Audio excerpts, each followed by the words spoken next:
तर e learning हा विषय थोडासा वेगळा आहे विज्ञानाच्या बाबतीमध्ये.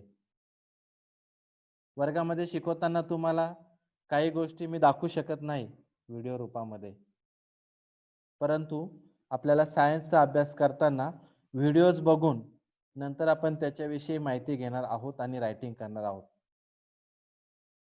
नियम 1, वही सर्वांची व्यवस्थित पाहिजे, वही चांगली करा. पेन्सिल, पट्टी, पेन सगळं साहित्य जवळ ठेवा. रायटिंग आकृती काय असेल ते आपल्याला लेक्चर चालू असतानाच करायचं आहे. ज्यावेळेस मी तुम्हाला एखादी गोष्ट समजावून सांगेल त्यावेळेस तुम्हाला ते रायटिंग पण करायचं आहे, प्लस तुम्हाला जे काही व्हिडिओज दाखवतोय ते सुद्धा एकदम नीट ऑब्झर्वेशन करून बघायचं आहे. पहिलं मोबाईल घेऊन ज्यावेळेस तुम्ही बसाल त्यावेळेस तुमचं पूर्ण लक्ष मोबाईल मध्ये असायला हवं. अशा ठिकाणी बसा जिथे तुम्हाला कोणीही त्रास देणार नाही, कुठे आवाज येणार नाही. अशा पद्धतीने तुम्ही लेक्चरला बसत चला. सायन्स 1 आपण फर्स्ट चॅप्टर कडे वळणार आहोत. चॅप्टरचं नाव आहे लॉज ऑफ मोशन. मोशन तुम्हाला माहिती आहे, मोशन म्हणजे काय तर हालचाल. एखादी गोष्ट ज्यावेळेस मोशन मध्ये असते त्यावेळेस आपण त्याचे काही डेफिनेशन्स, आता आपण या चॅप्टर मध्ये काय काय बघणार आहोत मेन समजून घ्या. फर्स्ट बघणार आहोत motion. Second distance and displacement. आपल्याला वेळ घाई नाही, व्यवस्थित एक एक पॉइंट व्यवस्थित समजून घ्या. ऍक्सेलरेशन. ऍक्सेलरेशन म्हणजे काय? Newton's laws of motion and related equations. 8वीला असताना तुम्हाला सायन्स होतं, परंतु सायन्स मध्ये रायटिंग सगळ्यात इम्पॉर्टंट पार्ट आहे. रायटिंग आणि पाठांतर करणे. जेव्हा जेव्हा जे पॉइंट्स मी तुम्हाला शिकवेल त्यावेळेस तुम्ही त्याला रायटिंग मध्ये आणा आणि त्याच्यामध्ये तुम्ही त्याला समजून घेत चला. आता आपण पॉइंट कसे समजून घ्यायचे याच्यामध्ये ई लर्निंग मध्ये, आणि ई लर्निंग मध्ये तुम्हाला डेफिनेशन्स कशा पाठ करायच्या, त्याच्यामध्ये आपण कसं काय समजून घ्यायचं असतं धडा, आपण सर्व घेणार आहोत. त्याचे कॅल्क्युलेशनचे पार्ट्स, गणित, त्यानंतर तुमचं सायंटिफिक रिजन्स, तुमचे जे काही क्वेश्चन्स आहेत, जे काही आन्सर्स आहेत, ते सगळं तुम्हाला याच्यामध्ये कव्हर करून मी देईल. रायटिंग करताना मी सुद्धा रायटिंग करेल, त्यामुळे तुम्हाला त्याच वेळेस रायटिंग करता आलं पाहिजे ज्यावेळेस मी रायटिंग करतो. आता आपण सर्वात पहिला जो पॉइंट बघणार आहोत त्या पॉइंटचं नाव आहे, सर्वांनी माझ्या बरोबरच लिहायला घ्या, धड्याचं नाव लिहून घ्या, व्यवस्थित रायटिंग करा. सायन्स मध्ये रायटिंग सगळ्यात महत्वाचं आहे. कंटाळा करून रायटिंग जर केलं तर तुम्हाला काहीच येणार नाही. फर्स्ट चॅप्टरचं नाव लिहा, लॉज ऑफ मोशन.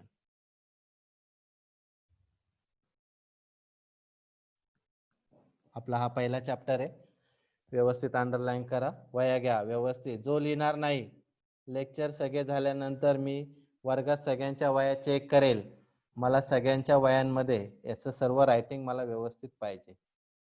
आपण जो पहिला चॅप्टर बघणार आहोत त्याचं नाव आहे लॉज ऑफ, आणि डेफिनेशन लगेच पाठ पण करायची. ज्यावेळेस तुम्ही रायटिंग कराल त्याच वेळेस तुमची पाठ झाली पाहिजे. बघा तुम्ही व्हिडिओ मध्ये बघितल्याप्रमाणे एखादी वस्तू काय करते, आपली पोझिशन चेंज करते. मग आता डेफिनेशन लक्षात घ्या. If the position of an object, if the position of an object is changing, बघा लक्ष द्या. If the position of an object, object म्हणजे एखादी वस्तू, त्याची ज्यावेळेस पोझिशन चेंज होते with respect to its surrounding, with respect to its surrounding is called motion of object, is called motion of object. Writing करून घ्या. बघा, if the position of an object, आपण बघितलं एक्झाम्पल व्हिडिओ मध्ये काय काय बघितलं आपण, कार मूव्ह होते म्हणजे ऑब्जेक्ट काय होतो, मूव्ह होतो in respect to its surrounding. बघा आपण ज्यावेळेस चालतो ना त्यावेळेस आपल्या आजूबाजूच्या वस्तू जागेवरच असतात, पण मोशन मध्ये कोण असतो, आपण. जेव्हा आपण याच्यावरती स्टँड एखाद्या स्टेशनवरती बसलेला असतो जेव्हा प्लॅटफॉर्मवरती, त्यावेळेस लोकल मूव्ह होते, पण आपल्याला लोकल मूव्ह होताना दिसते, आपण मूव्ह मध्ये नसतो, म्हणजे मोशन मध्ये नसतो, म्हणजे त्यावेळेस लोकल मोशन मध्ये असते. समजून घ्या. म्हणजे motion is nothing but if the position of an object, कोणते object a b c, is changing with respect to its surrounding, त्याच्या सराउंडिंगच्या रिस्पेक्ट तो काय होत असतो, चेंज होत असतो, is called motion of object. एकदम सोपं आहे, ही डेफिनेशन तुम्हाला पाठ करायची आहे. आता याचे एक्झाम्पल समजून घ्या. एक्झाम्पल आपण लिहूया. एक्झाम्पल आपण एक्झाम्पल अनेक लिहू शकतो. फर्स्ट लिहू शकतो flying bird, then moving train. अनेक एक्झाम्पल्स आहेत, एक दोन लिहून तुम्हाला दाखवतो मी. आणि थर्ड वन लिहू शकतो आपण मूव्हिंग कार. म्हणजे अशा प्रकारे मोशन जर तुम्ही बघितलं तर if the position of an object is changing with respect to its surrounding, then it is called in motion. Object is in motion. पहिला पॉइंट सगळ्यांना समजला. मोशनची डेफिनेशन पाठ करा. In simple words, if a body is moving, it's described as motion. That's all. In slightly more technical words, motion is defined as a change in the position of a body with time. Yes, change in the position with time. For example, when an object is moving from point A to point B, it's changing its position with time. We saw that the time is also changing along with the position. So it is undergoing motion. Examples. आता आपण पुढच्या points कडे वळणार आहोत. पॉइंटचं नाव आहे distance and displacement. लक्षात ठेवा, distance and displacement. आता त्याच्यामध्ये सर्वात पहिले आपण हेडिंग लिहून घ्या, डिस्टन्स अँड डिस्प्लेसमेंटची लिहून घ्या. हरकत नाही, वेळ लागेल थोडासा, परंतु पॉइंट नीट समजून घ्या. आता what is the meaning of distance and what is the meaning of displacement, हा तुम्हाला सगळ्यात महत्वाचा पॉइंट आहे. आपण सर्वात पहिले बघणार आहोत डिस्टन्स. डिस्टन्स म्हणजे काय, आणि नंतर आपण शेवटी बघणार आहोत डिस्प्लेसमेंट. ज्यावेळेस तुम्हाला दोन्ही शिकून होईल त्याच वेळेस तुम्हाला कळेल की डिस्टन्स आणि डिस्प्लेसमेंट मध्ये नेमका फरक काय. तर आता आपण डिस्टन्सचा व्हिडिओ बघूया. आता नीट लक्ष द्या. डिस्टन्स मध्ये ज्यावेळेस तुम्ही पहिला पॉइंट आपण कोणता घेऊया, डिस्टन्स. मी ते डिस्टन्स रायटिंग करून ठेवतो. आपण डिस्टन्स विषयी पहिले माहिती बघूया. डिस्टन्स म्हणजे काय आणि डिस्प्लेसमेंट म्हणजे काय, हे दोन्ही गोष्टी तुम्हाला समजतील. फक्त काय करा, एक व्हिडिओ आपण बघूया आणि व्हिडिओ बघितल्यानंतर आपण याला नक्की डिस्टन्स म्हणजे काय याच्याकडे आपण वळूया. फर्स्ट पॉइंट काय, डिस्टन्स. थोडासा आपण एक व्हिडिओ बघूया.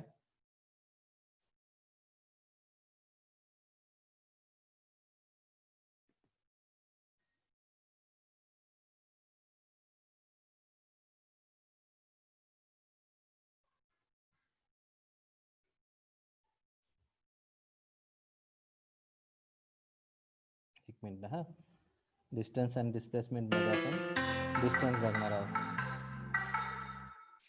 When we move from one place to another, the measure of total length we cover is called the distance.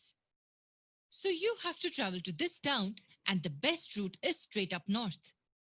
But because of road works along the way, we have to take a detour and the distance covered would be something like this. बघा, हे जे example आहे ना, इथे लक्ष द्या.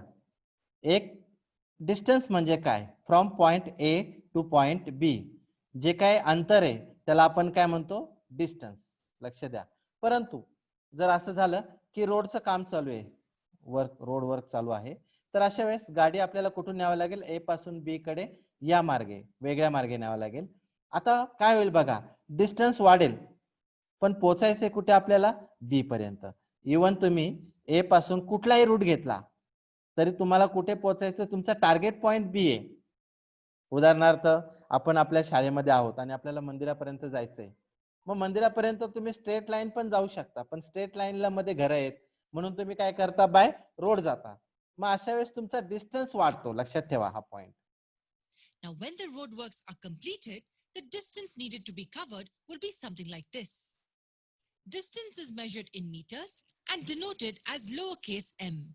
पुन्हा एकदा लक्ष द्या, मी सांगतो ते व्हिडिओ नीट समजून घेत चला. पॉइंट ए पासून बी कडे रोड वर्क जर थांबलं, म्हणजे रोड वर्क जर संपलं, तर तुमच्या लक्षात येईल की रोड वर्क झाल्यानंतर तुम्हाला त्या ठिकाणी काय करावं लागेल, ए पासून बी पर्यंत सरळ जावं लागेल. म्हणजे तुम्हाला टर्न मारायची गरज नाही. म्हणजे तुमचा काय झाला, डिस्टन्स कमी झाला. लक्षात ठेवा.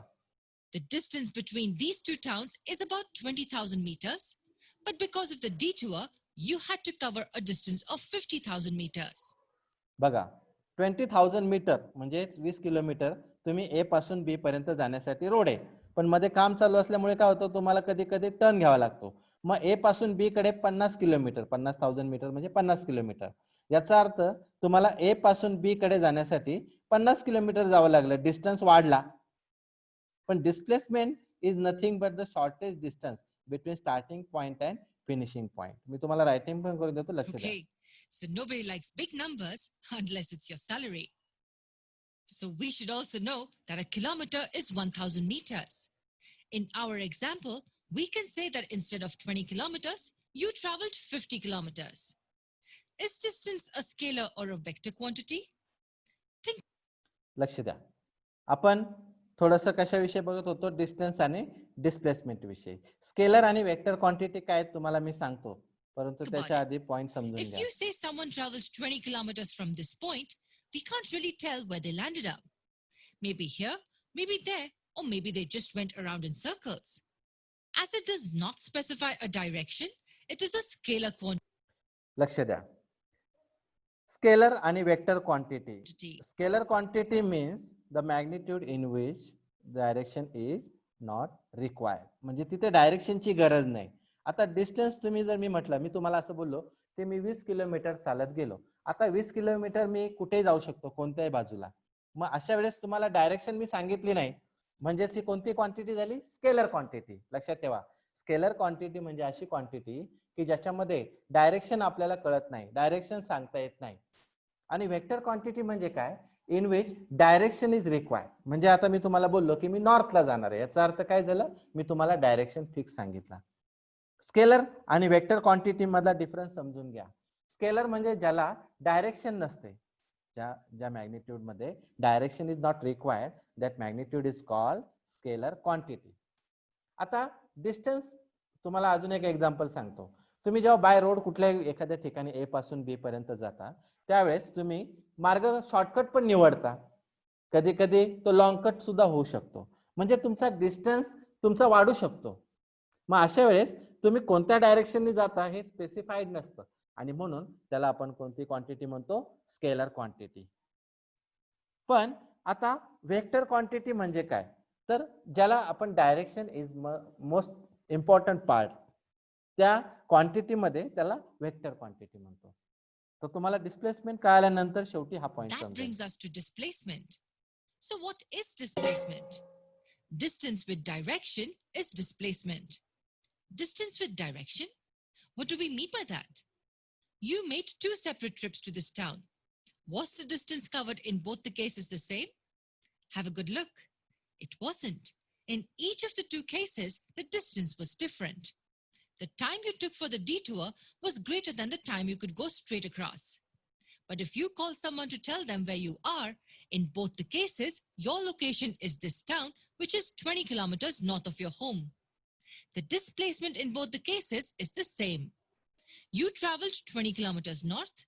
North shows the direction, and because direction is specified, displacement becomes a vector quantity. Now let's look at this example where a mother asks her son to quietly stay where he is. आता distance आणि डिस्प्लेसमेंटचं हे उदाहरण समजून घ्या. इथे एक मुलगा आणि त्याची आई आहे, बघा का. आता ती आई त्या मुलाला सांगते की तिथेच उभा राहा जिथे आहेस, परंतु तो आई बाजूला गेल्यानंतर तो मुलगा फिरतो, बघा. म्हणजे तो काय करतो, एका स्पेसिफाईड पाथ मध्ये फिरत असतो. मग अशा वेळेस डिस्टन्स वाढेल, पण पुन्हा तो त्याच जागेवरून उभा राहतो, म्हणजे डिस्प्लेसमेंट तिथे 0 होते. म्हणजे त्याचं जे काही स्टार्टिंग आणि फिनिशिंग पॉइंट आहे तो सेम झाला. तर जो shortest distance between starting and finishing point is called displacement. While she takes a quick nap.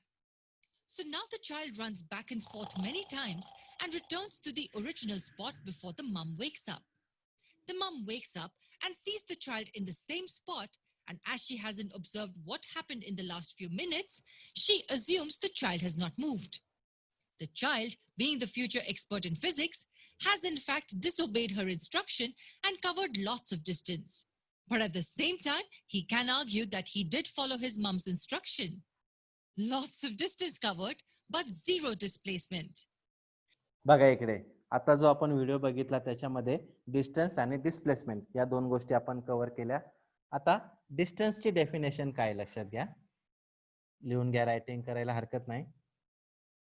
Distance is the total length.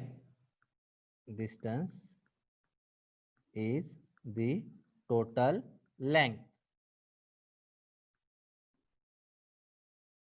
of path covered by an object, of path covered by an object.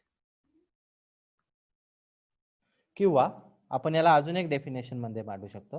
सोपी definition येते करता, the actual path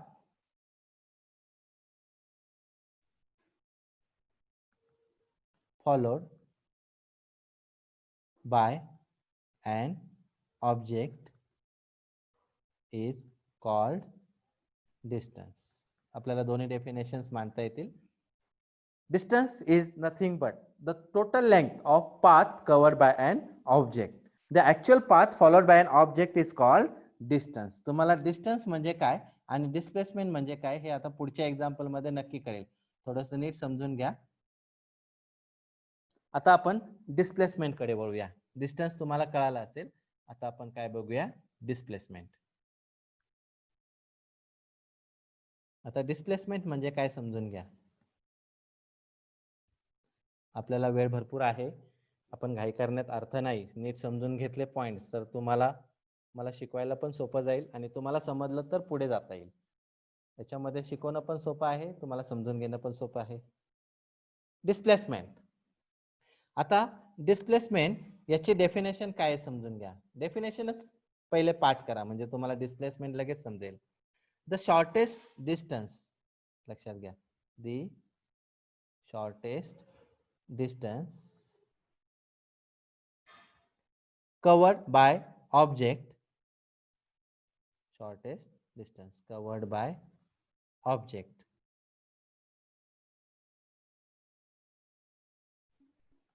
shortest distance covered by object or between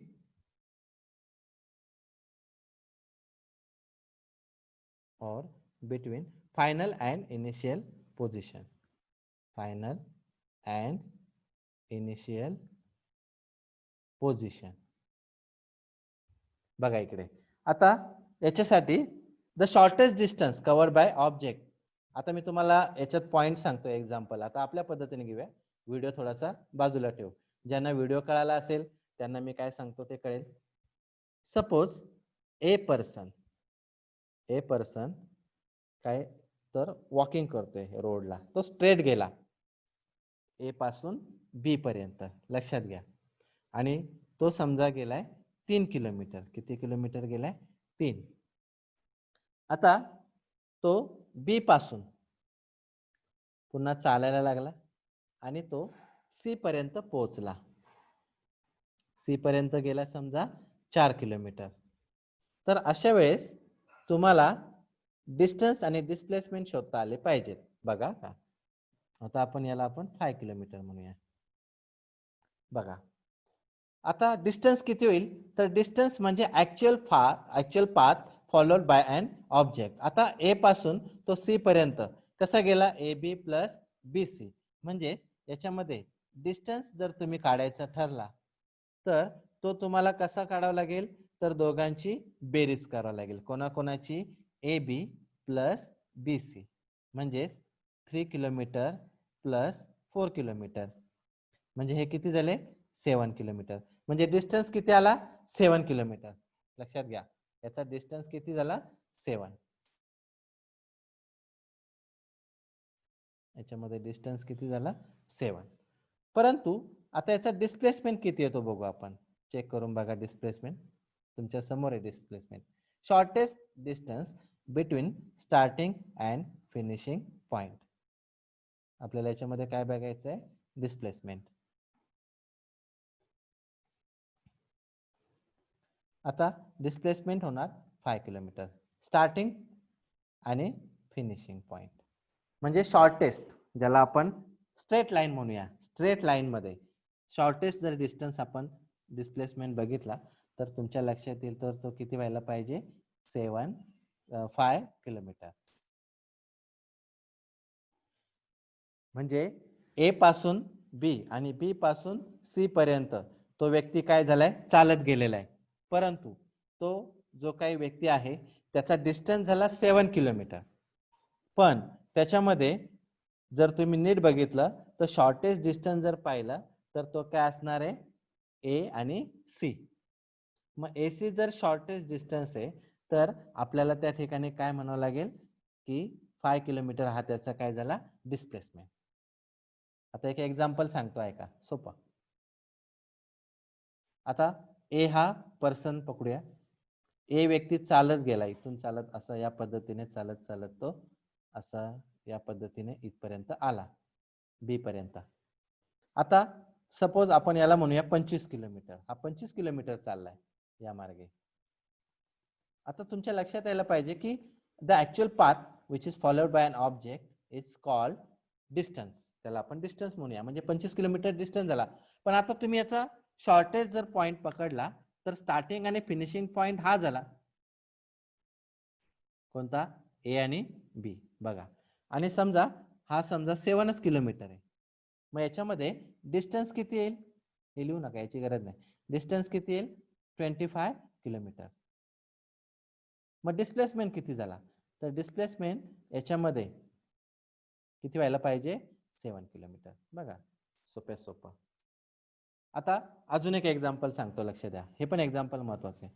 एका running ground मध्ये, म्हणजे धावणाऱ्या याच्यामध्ये हा ए व्यक्ती आहे आणि 100 मीटर हा एक राऊंड आहे त्याचा, समजून घ्या. याने 3 फेऱ्या मारल्या, 3. म्हणजे इथे फर्स्ट जर तुम्ही फेऱ्या वेगळा रंग दाखवतो मी थोडासा, फेरी 1 समजा मारली इथून ए नेच का, आणि हा पण फिनिशिंग पॉइंट होईल. परत 2 आणि 3 अशा फेऱ्या मारल्या तर ऍक्च्युली डिस्टन्स त्याचा 3 फेऱ्यांमुळे किती व्हायला पाहिजे? 300 मीटर. 3 फेऱ्या मारल्या. पण डिस्प्लेसमेंट, आता डिस्प्लेसमेंट जर बघायला गेलं तर डिस्प्लेसमेंट तो परत त्याच जागेवर आला, त्यामुळे तो 0 मीटर होणार. म्हणजे डिस्टन्स आणि डिस्प्लेसमेंट मध्ये distance is nothing but the actual path followed by an object is called distance. पण displacement the shortest distance between the starting point and finishing point. आपण याची डेफिनेशन अजून एक मांडू शकतो, कोणती? डिस्प्लेसमेंट ती the shortest distance between starting and finishing point is called displacement. तर अशा प्रकारे आपल्याला डिस्टन्स अँड डिस्प्लेसमेंट या दोघांमध्ये आपल्याला काय करायचं आहे? फरक समजून घ्यायचा आहे.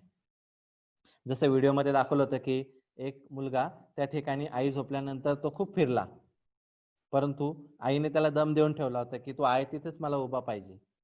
मग त्यावेळेस तो काय झाला, एक 15 ते 10 मिनिटं फिरून पुन्हा तो जागेवर आला, आणि मग अशा वेळेस लक्षात येतं की तो पुन्हा बी या पोझिशनला आला जिथे होता तिथेच, आणि म्हणून आपण त्याला काय म्हणू शकतो? डिस्प्लेसमेंट. डिस्प्लेसमेंट 0 त्या कंडिशनला. आता डिस्टन्सचे काही पॉइंट समजून घ्या, म्हणजे डिस्टन्स अँड डिस्प्लेसमेंट मध्ये काय काय येते नीट समजून घ्या जरा. आता डिस्टन्स कव्हर्ड हा ग्रेटरच असणार नेहमी, कोणापेक्षा? डिस्प्लेसमेंट पेक्षा. आता डिस्टन्स मध्ये बघा, डिस्टन्सचे आणि डिस्प्लेसमेंटचे आपण पॉइंट काय करूया? थोडेसे एकत्र करूया. पहिला पॉइंट समजून घ्या, डॅश करून लिहायचे. डिस्टन्स आणि डिस्प्लेसमेंटच चाललंय आपला. हे बघा, आपण कुठे आहोत? Distance and displacement. त्याच्या डेफिनेशन झाल्या. आता थोडस काही महत्वाचे पॉइंट्स त्यामध्ये आपण रायटिंग करून घेऊया, जे तुम्हाला माहित पाहिजेत पुस्तकातले. पहिला आहे त्यामध्ये, distance is a scalar quantity.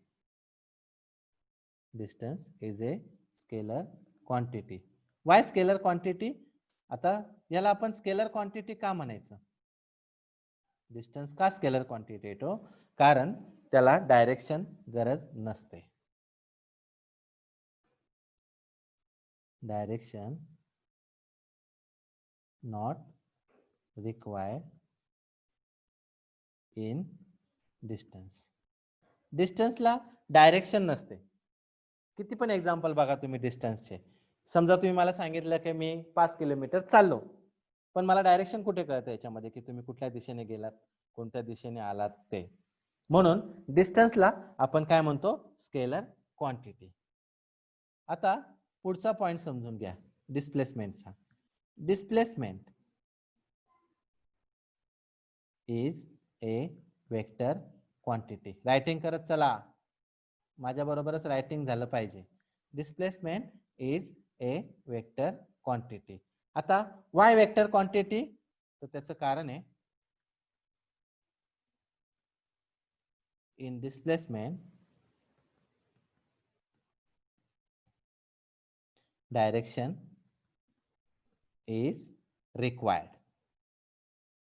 डिस्प्लेसमेंटला direction ही गरजेची असते. आता तुम्हाला थोडस मागच्या याच्यामधलं ते आपण जे एक्झाम्पल बघत होतो तिथे लक्ष द्या. डिस्प्लेसमेंट मध्ये हे बघा, डिस्टन्स म्हणजे काय? Total length covered. आता ए आणि बी चा आपण जे एक्झाम्पल बघितलं होतं, तुम्हाला मी जे एक्झाम्पल आपण दाखवलं होतं त्याच्यामध्ये जर पाहिलं तर तुमच्या लक्षात येईल की डिस्टन्स काय? ए पासून बी.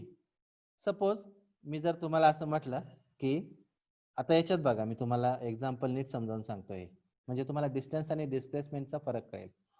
पहिला, डिस्टन्सला आपण डिस्टन्स आता ए पासून बी पर्यंत जाण्यासाठी सपोज आपण नॉर्थ डायरेक्शनने चाललोय, म्हणजे डिस्प्लेसमेंट फिक्स झाला ए पासून बी पर्यंत.